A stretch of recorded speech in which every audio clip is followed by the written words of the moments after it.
कहते हैं ईश्वर से जुड़ने का सीधा जरिया अगर कुछ है तो वो संगीत साधना है।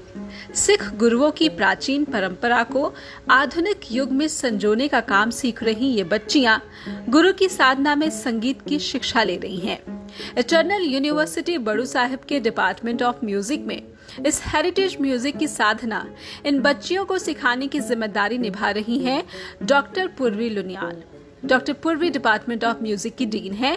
18 सालों से इस संस्था के साथ जुड़ी डॉक्टर पूर्वी बताती हैं कि गुरु कृपा से वो और उनके डिपार्टमेंट के फैकल्टी मेंबर्स न सिर्फ दूर दराज के इलाकों से आई इन बच्चियों को मुफ्त संगीत विद्या सिखा रहे हैं, बल्कि ये बच्चियां ऐसे विद्या की माहिर बनाई जा रही हैं जो पूरी दुनिया में अपनी खास पहचान रखती है। कि बड़ू साहब में इटर्नल यूनिवर्सिटी में जो डिपार्टमेंट ऑफ म्यूज़िक है, यहाँ पे 9 इंस्ट्रूमेंट्स 9 तंत्री साज में एमए हो रही है, जो हिंदुस्तान में किसी भी जगह गर्ल्स के लिए अवेलेबल नहीं है। तो इसलिए मैं चाहती हूँ जो भी अपने पुरातन विरासत से जुड़ना चाहते हैं, जो गुरबानी संगीत तंत्री साज के माध्यम से करना चाहते हैं, वो गर्ल्स हमारे पास जरूर आएं। डिपार्टमेंट ऑफ म्यूजिक में रिसर्च के साथ साथ 500 साल पुरानी गुरमत संगीत को पुनर्जीवन देने की कोशिश की जा रही है। सिख गुरुओं के समय में ऐसे प्राचीन वाद्य यंत्रों के साथ ही गुरबानी गायन होता था। इसीलिए गुरु काल की इस विद्या के विस्तार को डिपार्टमेंट ने अपना मिशन बनाया है।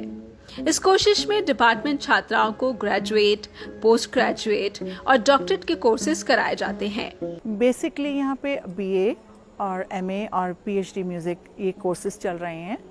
और जो मेन इस डिपार्टमेंट की अचीवमेंट कह सकते हैं, उसको मैं आपको शेयर करना चाहूँगी कि यहाँ पे नंबर 1 ये गर्ल्स यूनिवर्सिटी है, तो जितने भी स्टूडेंट्स म्यूज़िक के हैं सब गर्ल्स हैं। और जो म्यूज़िक के अंदर 100% फ्री ऑफ कॉस्ट, कोई बच्चों से चार्जेस नहीं लिए जाते हैं। वो AIRWE अकाल institute of rural women empowerment, इसके अंडर इन बच्चों को हम एजुकेशन दे रहे हैं, PG तक इनको दे रहे हैं।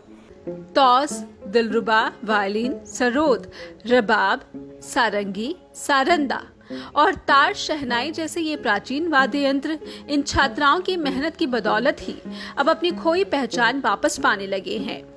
इसके अलावा डिपार्टमेंट में समय समय पर विजिटिंग एक्सपर्ट्स भी आते हैं जो इन बच्चियों को अपनी स्पेशल क्लासेस देते हैं। सरोद उस्ताद पंडित ब्रिज नारायण जी, गुरमत संगीत उस्ताद सुरजीत सिंह जी, मुंबई के मशहूर सारंगी वादक पंडित हर्ष नारायण जी और अजरादा घराने के तबला वादक उस्ताद हंसवीर सिंह जी इन बच्चियों को अपने हुनर से नवाजते रहे हैं।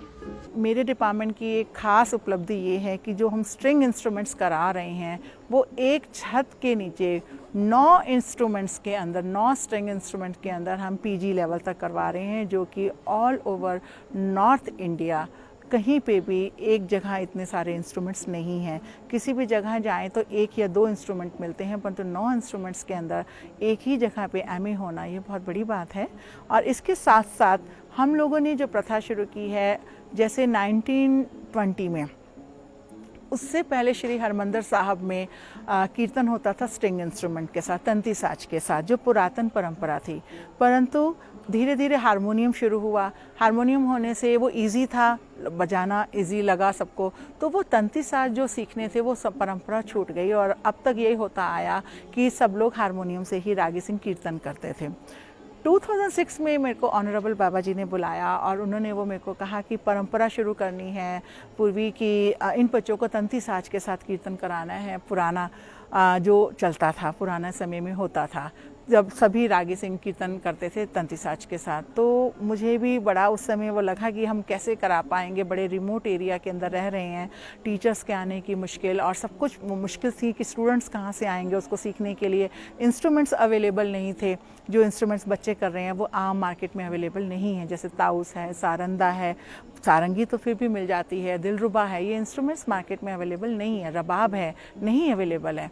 तो बड़े सारे चैलेंजेस थे, पर बाबा जी की ब्लेसिंग से, उनके आशीर्वाद से फिर टीचर की समस्या आई। तो टीचर भी मुंबई से हैं पंडित राम नारायण जी, उनके बेटे पंडित ब्रिज नारायण, उन्होंने एक्सेप्ट किया इस चीज़ को, हमारे बच्चों पे ब्लैक स्ट्रिंग्स की उन्होंने कहा वो सिखाएंगे।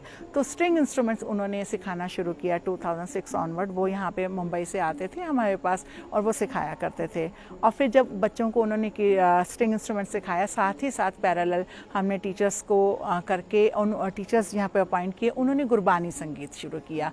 तो स्ट्रिंग इंस्ट्रूमेंट एक टीचर सिखाते थे और गुरबानी संगीत दूसरे टीचर सिखाते थे। फिर उसको क्लब किया और फिर उन दोनों को करके उसके बाद बच्चों हमारे स्टूडेंट्स हैं अब ये प्रोग्राम करते हैं और इंटरनेशनल लेवल तक करते हैं। गर्ल्स यूनिवर्सिटी का ये म्यूजिक डिपार्टमेंट कई उपलब्धियां हासिल कर चुका है। 2018 में तंती साज जत्था को दिल्ली सरकार सम्मानित कर चुकी है। यही नहीं, इन बच्चियों को 100% कैंपस प्लेसमेंट भी दी जाती है। ज्यादातर छात्राओं को 130 अकाल एकेडमीज में म्यूजिक टीचर की पोस्टिंग दी गई है। वहीं पोस्ट ग्रेजुएट को 50% से भी ज्यादा छात्राओं को बड़ू साहिब कैंपस में ही टीचर या फिर जूनियर फैकल्टी के तौर पर पोस्टिंग दी जाती है। और सब जगह ये सबको हैरानी होती है कि एक गर्ल्स कर रही हैं और दूसरा ये कि स्ट्रिंग इंस्ट्रूमेंट को रिवाइव कर रही हैं। अब जब बड़ू साहब ने ये 2006 में परंपरा शुरू की थी सीखना, 2008 में फर्स्ट प्रोग्राम हमारा था जो बच्चों ने किया था। उसके बाद तो काफ़ी अब इंस्टीट्यूट हैं वो इस चीज़ को ले रहे हैं, वो इस चीज़ को कर रहे हैं, तंती साज को प्रमोट कर रहे हैं। परंतु इसको पुनर्जीवित करने का जो श्रेय है मैं कलगीधर ट्रस्ट बड़ू साहब को देना चाहती हूँ। और आज ये काफ़ी ज़्यादा फैल रहा है। बच्चे हमारे जहाँ से पीजी करके फ़ॉरेन भी जा रहे हैं, वहाँ पे भी प्रचार कर रहे हैं और ऑल ओवर इंडिया तो जाते ही हैं, वो करते ही हैं, सिखा रहे हैं और सीख रहे हैं। तो सभी के लिए मैं कहना चाहूँगी कि अगर स्ट्रिंग इंस्ट्रूमेंट सीखने हैं जो हमारी पुरातन परंपरा थी तो वो यहाँ पे ज़रूर आएँ, इस चीज़ को सीखें, क्योंकि इतना सेफ़ एनवायरनमेंट और सारा फ्री एजुकेशन है, उसके लिए ऐसा कहीं नहीं है। अगर आप चाहते हैं तो आप ज़रूर आएंगे। वाहिगुरू जी का खालसा, वाहिगुरू जी की फतेह।